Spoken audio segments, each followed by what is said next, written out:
السلام علیکم ورحمۃ اللہ وبرکاتہ۔ ان الحمد للہ والصلاۃ والسلام علی رسول اللہ، اما بعد۔ ناظرین کرام اور عزیز طلبہ، شرح شذور الذہب کے درس میں آپ کا خیر مقدم ہے۔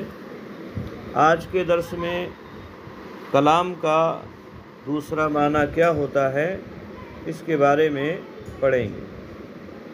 مؤلف نے کہا ہے وثانی ما فی النفس مما یعبر عنہ باللفظ المفید وذلک کأن یقوم بنفسک معنی قام زید او قعد عمرو ونحو ذلک۔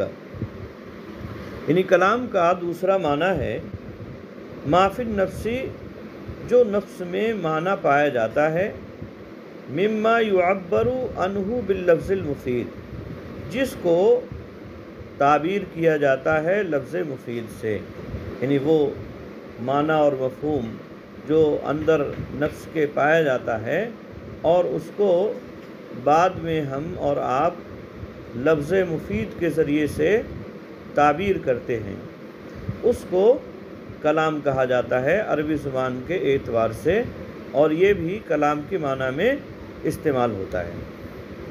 اور اس کی مثال یوں سمجھیں کأن یقوم بنفسک، گویا کہ اپنے نفس کے ساتھ قام زید کا معنی آپ بٹھا لیں، یعنی قام زید، زید کھڑا ہوا، یہ معنی جو ہے اس کو اپنے نفس کے اندر بٹھا لیں۔ یا اسی طرح سے قعد عمرو، عمرو بیٹھا، اس کا معنی اپنے نفس کے اندر قائم کر لیں، بٹھا لیں۔ ونحو ذلک، اور اسی طرح سے اور دوسرے الفاظ یا کلمات جو مفید کلام پر دلالت کرتے ہوں ان کو اپنے نفس میں قائم کر لیں۔ فَيُسَمَّ ذَلِكَ الَّذِي تَخَيَّلْتَهُ كَلَامًا، تو جو بھی آپ نے خیال کیا ہے، اپنے نفس میں معنی قائم کیا ہے، اس کا نام عربی اعتبار سے عربی زبان میں کلام رکھا جاتا ہے۔ قال الاخطل، مؤلف کہتے ہیں قال الاخطل، چنانچہ اخطل نے کہا۔ اور یہ اخطل جو ہے ایک شاعر ہے جو بنو امیہ کے زمانے میں ایک شاعر ہوا کرتا تھا، اور اس نے یہ اشعار کہے ہیں۔ یہ عیسائی اور نصرانی شاعر تھا۔ کہتا ہے شاعر لا یعجبنک من خطیب خطبۃ حتی یکون مع الکلام اصیلا، یعنی تجھے کسی خطیب کا خطبہ یا خطیب کی کوئی بات تعجب میں نہ ڈالے، یعنی تجھ کو کسی خطیب کی بات سے کسی طرح کا کوئی ایسا تاثر پیدا نہ ہو جائے کہ تم اس کی بات کو لے کر اس کے گرویدہ ہو جاؤ، یعنی کوئی خطیب کی بات، کسی خطیب کی بات تمہیں اس طرح سے متاثر نہ کر دے کہ وہ تمہارے اندر گھر کر جائے۔ حتی یکون مع الکلام اصیلا، یہاں تک کہ وہ کلام کے ساتھ ساتھ اصیل بھی ہو، یعنی خاندانی خطیب ہونا چاہیے۔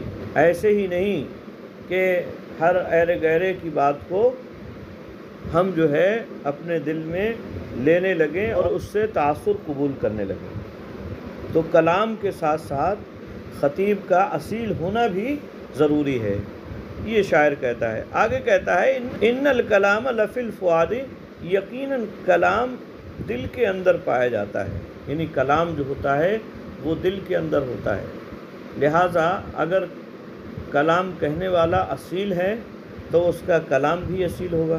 کلام کہنے والا اصیل نہیں ہے، رذیل ہے، تو ایسی صورت میں اس کا کلام اگرچہ اچھا ہے لیکن اس کی کوئی اہمیت نہیں ہے، یہ اصل میں کہنا چاہتا ہے۔ وَإِنَّمَا جُعِلَ اللِّسَانُ عَلَى الْفُؤَادِ دَلِيلًا، اور یقیناً زبان دل پر ترجمان ہے، دلیل ہے یعنی ترجمان ہے، یعنی دل کی ترجمانی کرتی ہے زبان، تو بس اصل کلام تو دل میں پایا جاتا ہے۔ تو یہی جو آخری شعر میں شاعر نے کہا ہے ان الکلام لفی الفؤاد، یہ محل استشہاد ہے، اور اسی سے مؤلف نے اپنی بات کی تائید کی ہے کہ کلام نفس میں پائے جانے والے معنی پر بھی بولا جاتا ہے، کیونکہ یہاں کلام کا اطلاق دل میں جو پائے جانے والے معنی ہیں اس پر شاعر نے کیا ہے۔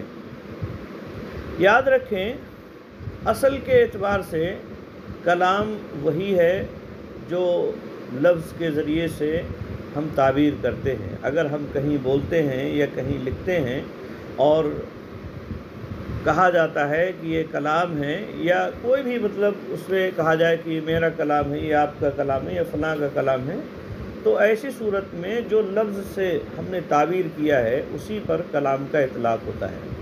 جو نفس کے اندر معنی اور مفہوم پایا جاتا ہے، اگر اس پر بھی کلام کا اطلاق ہوتا ہے عربی زبان کے اعتبار سے، لیکن اس پر کلام کا اطلاق نہیں کیا جاتا ہے یہاں تک کہ اس پر کوئی قرینہ پایا جائے۔ اس پر کوئی قرینہ پایا جائے گا تو اس اعتبار سے یہ بات کہی جائے گی، یعنی کلام نفسی جو ہوتا ہے تو کلام نفسی پر کوئی ایسا قرینہ ہو دلالت کرنے والا جس سے یہ بات واضح ہو جائے کہ یہ کلام نفسی ہے، تو اس سے کلام نفسی سمجھا جائے گا۔ بہرحال تو یہ جو ہے کلام کا دوسرا معنی اور مفہوم ہے جو مؤلف نے یہاں بیان کیا ہے۔ ٹھیک ہے، امید ہے بات سمجھ میں آئی ہوگی۔ السلام علیکم ورحمۃ اللہ وبرکاتہ۔